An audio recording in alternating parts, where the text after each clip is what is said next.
sobre isso. E uma mãe pergunta: pode ter suspensão? Eu consigo a suspensão do pagamento da mensalidade da escola da minha filha? E nesse Então, tempo de pandemia, como que seria isso?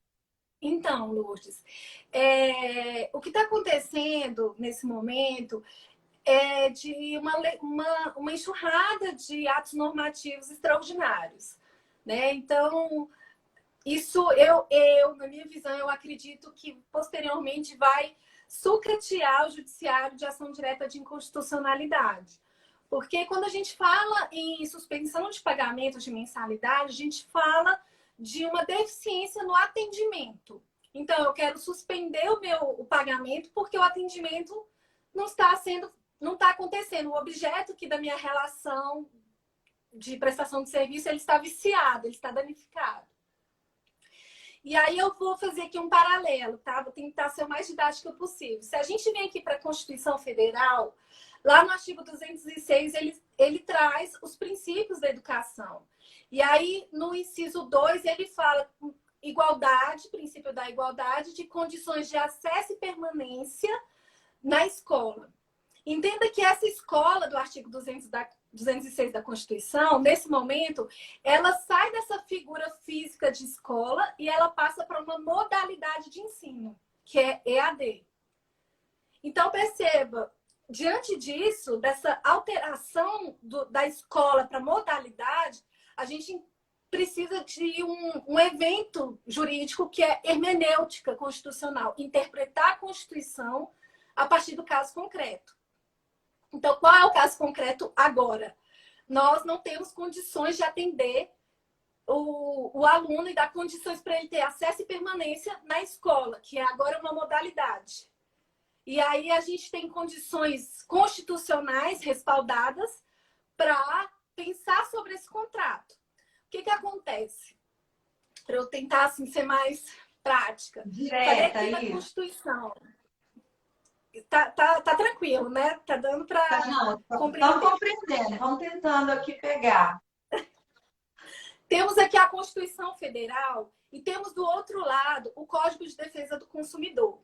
Então, aqui no Código de Defesa do Consumidor, a relação, a gente fala que é uma relação consumeirista, em que o ônus do contrato ele fica com o contratado e não com o contratante. E o que está acontecendo nesse momento? O ônus está indo para o contratante, porque o contratante está assumindo esse ônus do defeito do contrato que veio por uma situação adversa.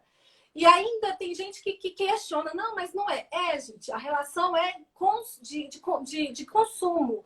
O próprio Tribunal de Justiça aqui do DF, ele já se posicionou sobre isso. Eu vou ler aqui o acórdão 11.32.582, de 30 de outubro de 2018, quando o TJDF ele reconhece essa relação consumeirista de serviço de prestação de serviço educacional. Então, ele fala, aplica-se o CDC, que é o Código de Defesa do Consumidor, a relação jurídica estabelecida com o fim de prestação de serviços educacionais. Nessa relação, o estudante é destinatário final dos serviços e a instituição de ensino é a responsável por sua prestação, enquadrando-se respectivamente nos conceitos de consumidor e fornecedor previstos nos artigos 2º e 3º do CDC.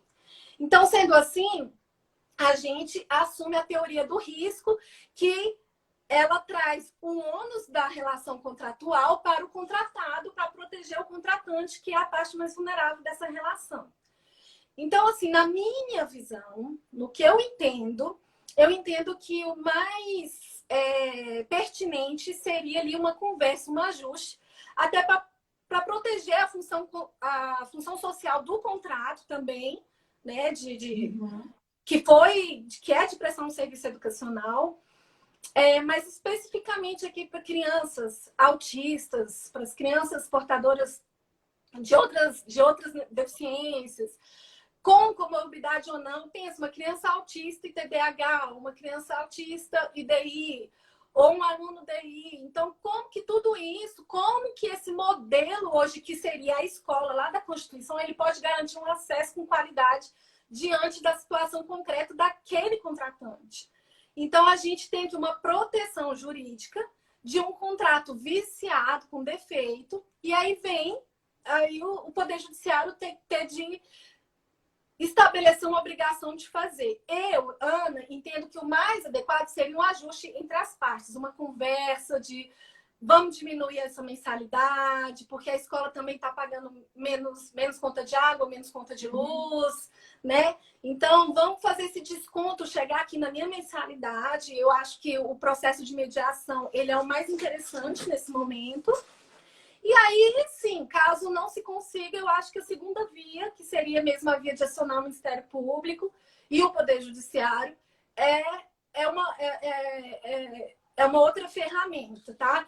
Considerando que eu também acho importante a gente trazer exatamente nesse momento, considerando que a escola pública, porque eu vou trazer aqui também as dúvidas que eu recebo, muita gente me pergunta, vou Vamos fechar tirar da aqui, escola então. particular?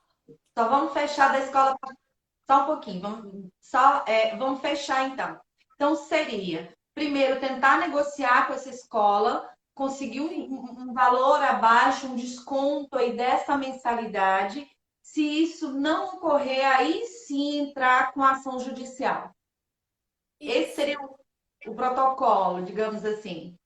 O protocolo entendendo que a relação é uma relação consumerista, né? A gente, enquanto nessa relação contratual de prestação de serviço educacional, a gente tem a proteção do Código de Defesa do Consumidor.